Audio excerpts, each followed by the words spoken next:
Assalamualaikum warahmatullahi wabarakatuh.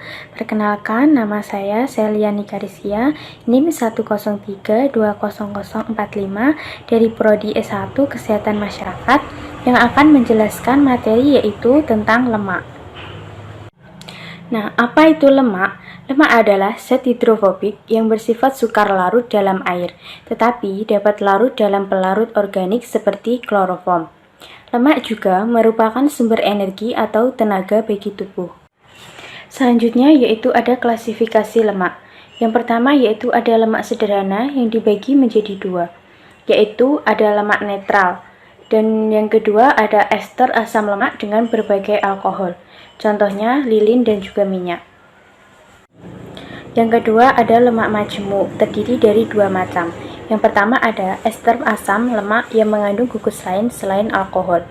Yang kedua yaitu ada asam lemak yang terikat pada alkoholnya.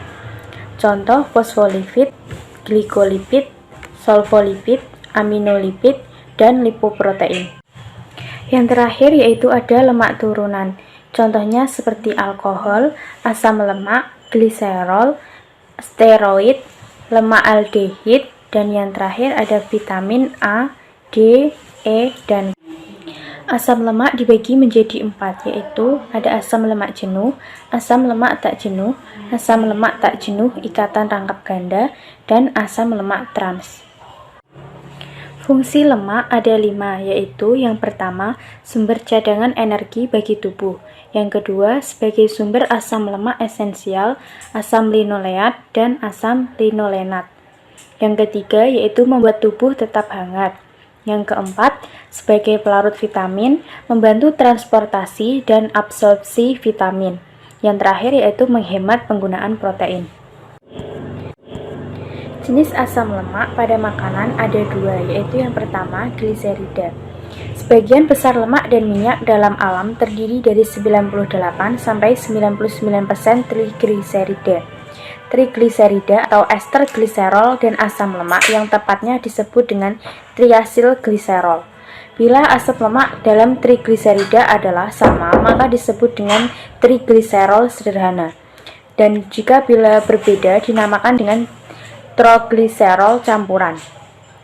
Bila satu asam lemak bergabung dengan gliserol, maka lemak tersebut dinamakan dengan monogliserida, dan bila dua disebut dengan digliserida. Yang kedua yaitu fosfolipida. Fungsi utama fosfolipida adalah membentuk membran sel, sehingga terdapat dalam setiap sel hidup, dibentuk dalam hati, dan menempati urutan kedua kandungan lipida dalam tubuh. Fosfolipida merupakan trigliserida di mana asam lemak pada posisi karbon ketiga ditempati oleh gugus fosfat dan gugus basa yang mengandung nitrogen. Gugus basa pada fosfolipida menentukan nama fosfolipida tersebut. Misalnya pada fosfatidilkolin atau lecitin yang mengandung gugus kolin, sedangkan fosfatidilserin mengandung gugus serin sebagai gugus basanya.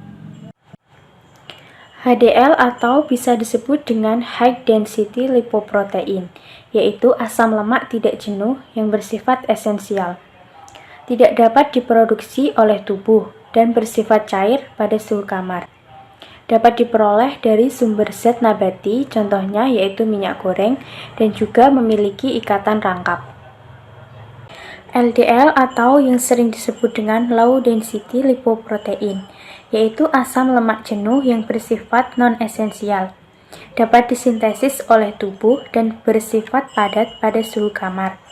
Dapat diperoleh dari sumber zat hewani, contohnya yaitu mentega. Tidak mempunyai ikatan rangkap. Selanjutnya yaitu kolesterol. Kolesterol adalah lemak yang terutama diproduksi di dalam hati yang didapat dari makanan. Berperan penting untuk menjaga fungsi tubuh supaya tetap baik seperti fungsi hormon dan berperan penting pada produksi asam empedu. Berikut ada beberapa faktor yang mempengaruhi kolesterol, yaitu diantaranya seperti merokok, konsumsi alkohol, berat badan, minum kopi berlebih, stres, kurang olahraga, usia dan jenis kelamin, pemakaian pil kontrasepsi. Terima kasih.